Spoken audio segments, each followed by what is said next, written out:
In this podcast, we'll take a look at cartilage, and in this slide you can identify chondrocytes in hyaline cartilage. The chondrocytes are in clusters called isogenous groups.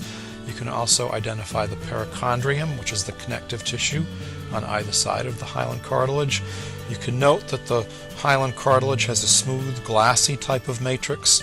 Individual chondrocytes are seen enclosed within lacunae, and the latter appear more prominent in fixed tissue as compared to what you'd see in living tissue.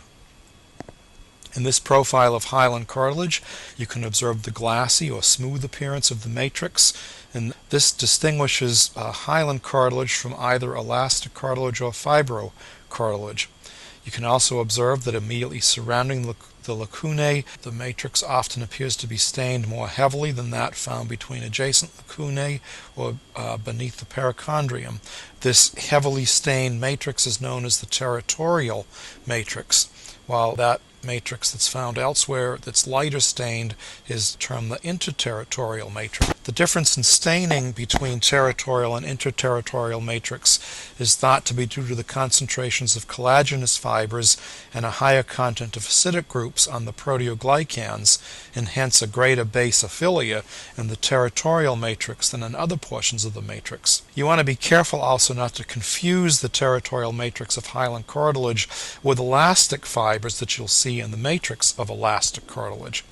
And this slide and the next one show elastic cartilage. And these are from the external ear and elastic cartilage. You can see the chondrocytes within the lacunae. The matrix of elastic cartilage consists of a filamentous ground substance containing elastic and collagenous fibers. In this section through the pinna of the ear, you can identify elastic cartilage and perichondrium. You can observe elastic fibers in the matrix and chondrocytes within lacunae, and in the left-hand side of the image you can see a portion of the parotid gland. This is a higher magnification of elastic cartilage. You can identify chondrocytes within lacunae, and you can note that the cells usually form small isogenous groups or clusters.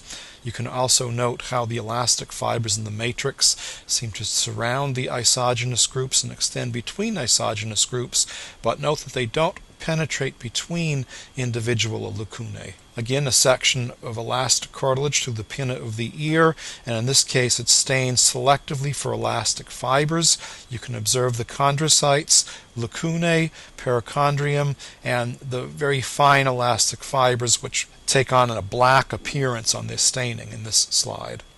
This is an enlarged view of the slide we just saw. You can identify the chondrocytes, lacunae, isogenous groups, and the fine network of elastic fibers. One other image of elastic cartilage, again through the pinna of the ear, and this one is useful in that it shows that the elastic fibers actually extend through the perichondrium into the surrounding connective tissue, and this is fairly evident on this slide. The next three slides show fibrocartilage. You can observe chondrocytes within lacunae.